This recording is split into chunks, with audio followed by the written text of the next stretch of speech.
Hemos estado mirando la construcción y los detalles mecánicos de un motor diésel típico, pero realmente lo que hace el trabajo y produce la potencia es la reacción química, es decir, la combustión.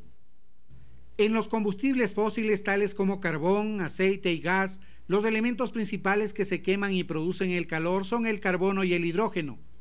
El análisis de un buen combustible diésel lucirá así. Examinaremos el significado de cada uno de los elementos más adelante. Para quemar completamente una cantidad de hidrógeno o carbono, una cierta cantidad de aire debe ser suministrada. Realmente es el oxígeno del aire el que entra en reacción con el carbono y el hidrógeno para quemar y producir calor. Por ejemplo, una libra de carbono requiere 2.66 libras de oxígeno para quemarse completamente. El resultado de esta reacción produce una gran cantidad de calor, 14.600 BTU, y el gas de escape consiste de 3.66 libras de dióxido de carbono. Si proporcionamos menos oxígeno, entonces la combustión no sería completa y mucho del carbono sería solamente quemado como monóxido de carbono. Por ejemplo, una libra de carbono más 1.33 libras de oxígeno produce 2.33 libras de monóxido de carbono y liberan solamente 4.400 BTU. Así que podemos ver que si está presente el monóxido de carbono en el gas de escape, entonces no todo el combustible ha sido quemado completamente y como resultado estamos desechando calor en el gas de escape. Otro factor negativo es que el monóxido de carbono es un gas venenoso que puede ser letal en un área encerrada. Cuando el hidrógeno se quema, se mezcla con el oxígeno y forma H2O, es decir, vapor de agua. Para ser preciso, una libra de hidrógeno necesita ser mezclada con 8 libras de oxígeno para proporcionar 9 libras de H2O y durante este proceso se liberan 61.500 BTU. Generalmente, mientras mayor sea el porcentaje de hidrógeno contenido en el combustible, mayor será su contenido calórico. El aire que es proporcionado para la combustión contiene nitrógeno, así como oxígeno, en una relación de 79% a 21% en volumen. Durante el proceso de combustión, una pequeña cantidad de nitrógeno y exceso de oxígeno pueden reaccionar para formar gases de óxido de nitrógeno. Como todos sabemos hoy en día, las regulaciones ambientales fijan niveles estrictos sobre las emisiones permisibles de NOx. En la práctica, para el aceite combustible diésel típico, necesitamos suministrar alrededor de 14 libras de aire por cada libra de combustible. Si suministramos menos, entonces tendremos una combustión incompleta, produciendo una operación ineficiente y un mayor consumo de combustible. Así que la regla número 1 es que debemos proveer el aire suficiente para obtener una combustión eficiente, pero existen otros requerimientos a menudo conocidos como las 3T, además del combustible y del aire. También debemos suministrar temperatura, es decir, la temperatura suficiente para encender el combustible; turbulencia, para crear un buen mezclado del aire de combustión con los elementos del combustible; el suficiente tiempo para que el proceso de combustión pueda completarse. La cantidad de aire que es alimentado dentro del cilindro antes de la compresión es suficiente para quemar todo el combustible a plena carga. La alta compresión del aire en el cilindro proporciona la alta temperatura de ignición para el combustible. La inyección del combustible por un cierto periodo permite el tiempo suficiente para que tenga lugar la combustión completa.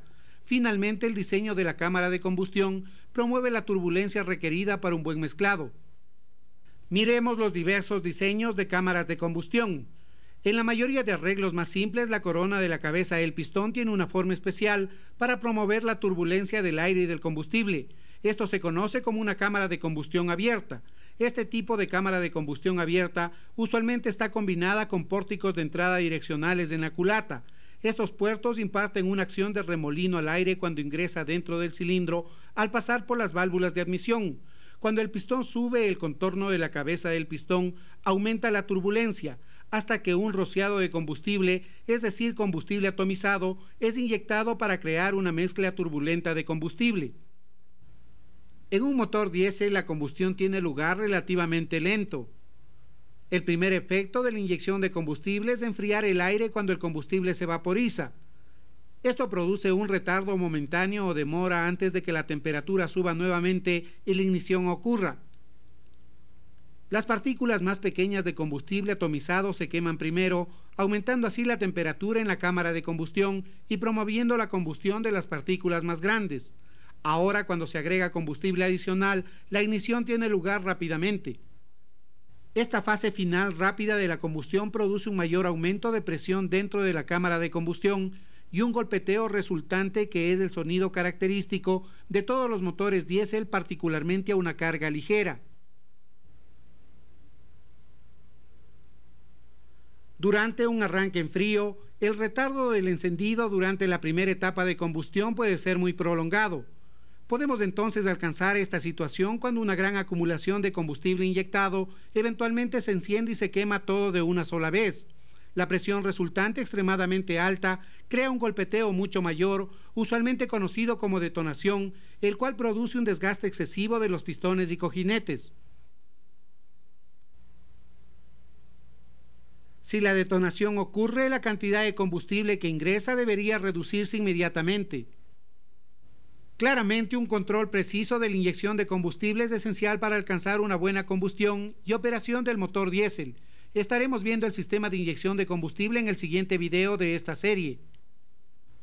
En algunas máquinas, una cámara de precombustión es suministrada en la culata sobre el pistón. En este arreglo, cuando el pistón sube y el aire es comprimido, alrededor del 30% del aire total pasa dentro de la cámara de precombustión con una considerable cantidad de turbulencia debido a una pequeña vía de entrada. En el momento correcto, el inyector forza el combustible atomizado dentro de la cámara de precombustión. Aquí comienza la combustión, pero no es completa debido a que existe insuficiencia de aire total. Pero cuando esta mezcla se expande, es forzada fuera de la cámara de precombustión y entra dentro del cilindro. Aquí hay suficiente aire disponible para completar la combustión. Existen algunos diseños diferentes de cámaras de precombustión, incluyendo algunos donde la cámara de precombustión forma parte de la boquilla misma del inyector. La cámara de precombustión también es conocida como cámara de turbulencia o celda de energía. Pero todas tienen el mismo objetivo, que es aumentar la turbulencia y permitir el tiempo suficiente para que la combustión sea completa. Otra ventaja de esta combustión en etapas es que reduce la temperatura de combustión y esto produce una reducción en la formación de óxidos de nitrógeno, NOx. Como hemos notado, las restricciones ambientales ahora ponen un límite sobre la cantidad de NOx que puede ser emitida desde las estaciones de energía. Por tanto, cualquier mejora en esta dirección es una gran ayuda. Desafortunadamente, los combustibles que quemamos a menudo contienen otros ingredientes además de carbono y nitrógeno, y estos elementos son menos deseables. Esto es especialmente cierto con el aceite combustible residual, el cual es virtualmente lo que queda después de que los productos más ligeros como la gasolina, querosene y diésel han sido destilados desde el crudo de petróleo. El diésel o destilado ligero es ciertamente el combustible preferido para los motores diésel, pero en algunas instalaciones el aceite residual es quemado debido a que es menos costoso. Aún un combustible destilado puede contener hasta un 1% de azufre, mientras que los aceites combustibles residuales a menudo contienen mucho más del 3% de azufre. Cuando se mezcla con el aire, el azufre se quema y libera algo de calor, pero esto es un pequeño consuelo para el daño que es causado por los gases de azufre como SO2 y SO3. En efecto, se han puesto severas restricciones ambientales para las emisiones de SO2 hacia la atmósfera. El corrosivo azufre también produce daños al mismo motor diésel, tales como un exceso de desgaste sobre los anillos de los pistones, camisas y las guías de las válvulas de escape. También causa el deterioro del aceite lubricante mediante la formación de lodos. La mayoría de los aceites residuales contienen una pequeña cantidad de cenizas, digamos del 0.1%, y esta ceniza usualmente contiene sales tales como vanadio y sodio.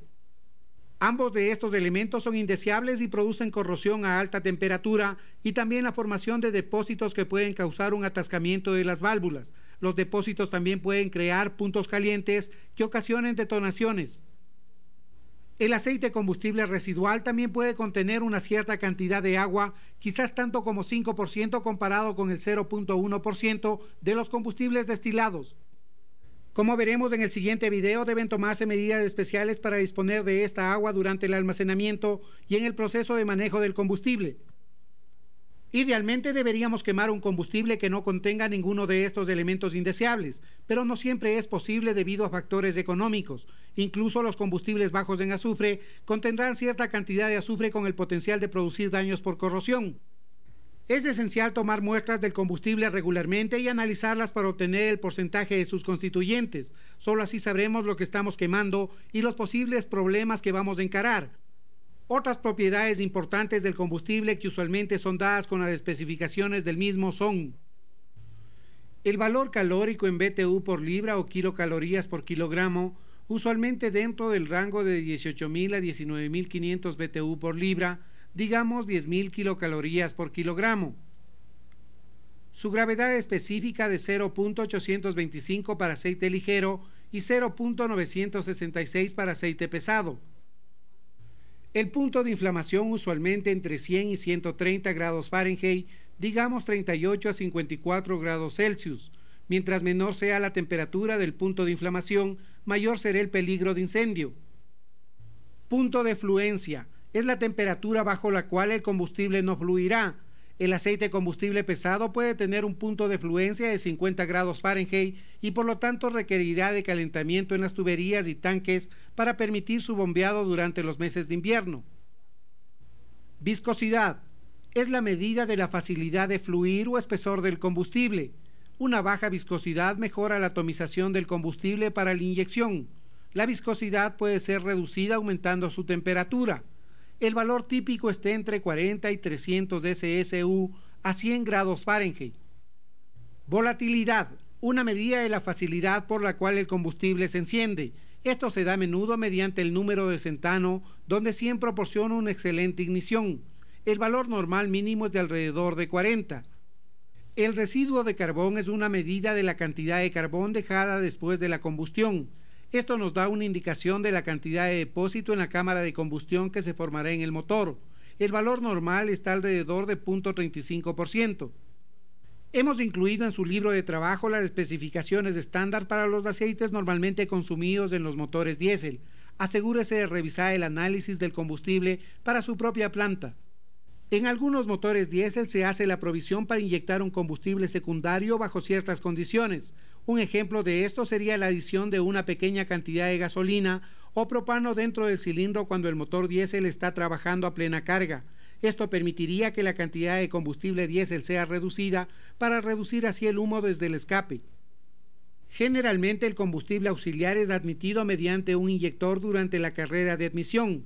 Es entonces comprimido junto con el aire y la ignición tiene lugar en forma normal cuando el combustible diésel principal es inyectado. Algunos grandes motores diésel son diseñados para quemar gas. Este puede ser gas natural o tal vez gas salido de un proceso industrial. Aquí vemos un análisis típico de combustible para gas natural. Como puede ver, este combustible consiste casi completamente de hidrógeno y carbono. Pero es un combustible limpio, sin azufre ni ceniza que puedan corroer o taponar el motor. Y por supuesto la emisión de SO2 será cero. El valor calórico es extremadamente alto, en este caso 23.000 BTU por libra de combustible o 12.750 kilocalorías por kilogramo. Realmente para los gases el calor está dado usualmente en términos de BTU por pie cúbico, en este caso 1.129. Como el gas natural no se enciende muy bien bajo alta presión, la ignición usualmente es provista por otros medios. En un caso, una pequeña cantidad, alrededor del 3% del combustible diésel es inyectado cuando el pistón alcanza el punto superior de su recorrido de compresión. En otro arreglo, una chispa es provisto por una bujía para promover el encendido. Este tipo de unidad es conocida a menudo como un motor propenso a la combustión, debido a que se suministra una gran cantidad de exceso de aire en el cilindro. El objetivo de esto es mantener baja la temperatura de combustión y así reducir la formación de NOx. El gas proveniente de un proceso industrial generalmente es de muy bajo contenido de BTU, usualmente alrededor de 100 BTU por pie cúbico. También es muy posible que el gas esté contaminado con elementos metálicos provenientes del proceso y cause así depósitos dentro del motor diésel y problemas de emisión. Los motores son instalados para funcionar tanto con gas o con combustible diésel o con ambos. Sea cual sea el combustible utilizado en su motor diésel, asegúrese de que los sistemas de almacenamiento y suministro de combustible hacia el motor sean mantenidos en buenas condiciones de trabajo para mantener al combustible limpio y en la condición correcta para su quemado. Estaremos hablando acerca de los sistemas de combustible en el siguiente video. También estaremos viendo otros sistemas de apoyo para los motores diésel, tales como el sistema de enfriamiento, el sistema de inyección de combustible, el sistema de arranque y otros. Pero en este punto es tiempo para que estudiemos nuestros propios motores diésel usando esta información como una guía. Por favor, apague ahora su video grabadora y revise este material en su libro de trabajo.